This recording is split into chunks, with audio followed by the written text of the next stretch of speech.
Chiyo din. Kasi islipan. Pero ginani pa na set up sa Marilog ba yan, di ba? Depende mga Sarang ang Marilog, kanito yung pinag-visit sa nanggalan ng Itanaw.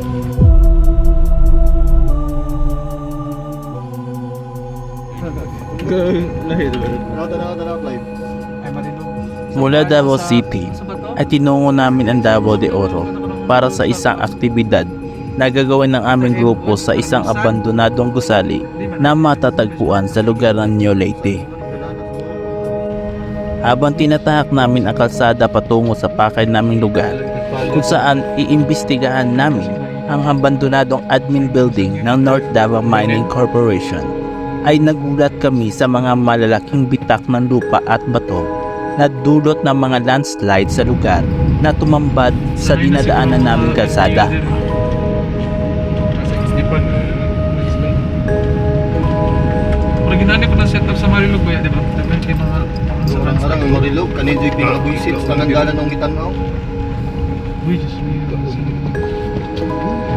Dalang pala sunod. Hindi kasi masangit kita niya. Di namin maiwasan mangamba sa mga sandaling ito na baka may kasunod pang mga pagguho ng lupa na maaari naming ikakapahamak. Pero sa kabutihang palad ay nalagpasan naman namin ang bagay na muntik ng maging balakid para hindi matuloy ang aming pakay sa naturang lugar. Gustusan, uy, basta adventure dyan. Ano ang tour guide mo, hindi mo silang report guide? Kita ko sa vlogger bito, tour guide sila. Ay, bayad.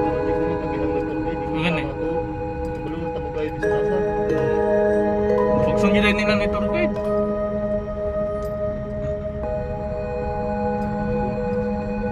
Okay lang, tour guide. Sabay siya saan tatulmuli.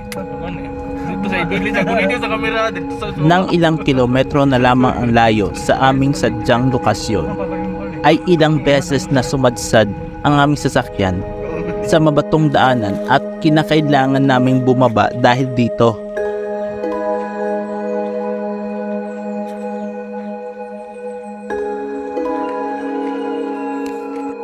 Nanami dire pasulod sa Davao North Mining Corporation mga katangaduan ang hinaog mo kayo brag lisod ng gian ang road kayo lisod kayo din kaya ang sanyadang sakyanan na mo.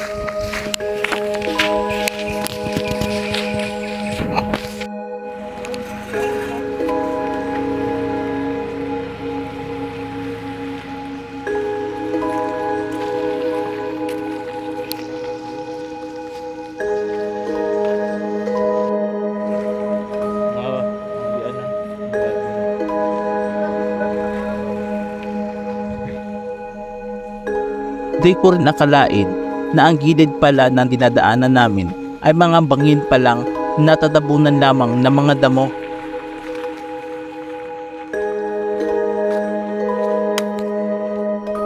Habang naglalakad ako ay di ko mapigilang mamangha sa ganda ng mga tanawin dito at napaka-preskong hangin sa paligid.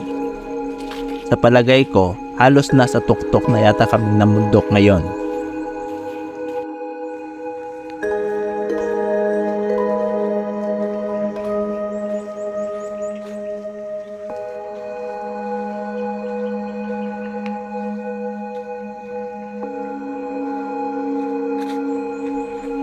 Mapapansin ang bahagi ng kalsadang ito na parang nagsasabi kung gaano kalakas at kadalas ang pagbuhos ng ulan dito.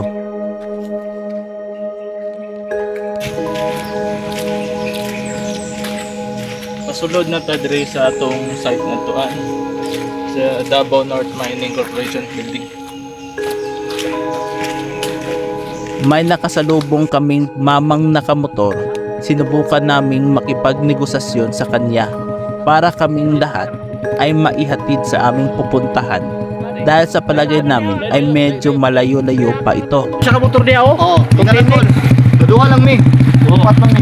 Tawag kami po, makaya sa tinan nito. O kaya na. Dahil na ako lang pamotor. Buti na lang at medyo hindi ganon katindi yung daanan, kaya sakay na kami ulit sa aming sasakyan. Hanggang sa nakakita kami ng isang lumang gate na sa palagay namin ay main gate ng nasabing admin office noon.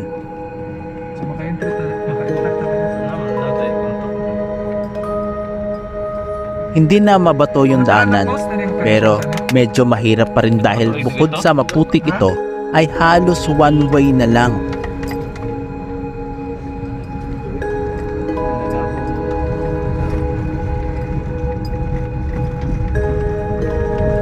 Libo ba yung isa kong sabihin? Kuhan, ang normal.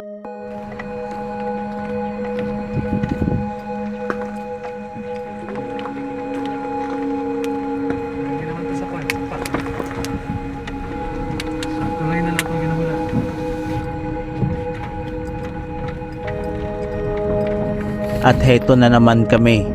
Bumaba na naman yung iba naming kasama dahil itong daanan ay mabato na naman. Kapit daw ng hulog.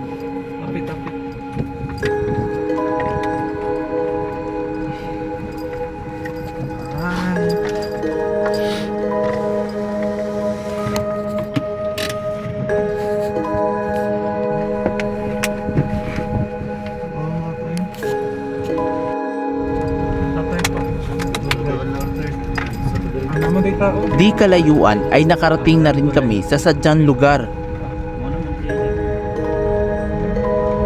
Ito na nga yun, ang tinatawag na admin building na inabandona mula pa noong taong 1992 na aking pinasok mag-isa sa kalagitnaan ng gabi. Ako si Rain Sandigan at ito ang Multo TV.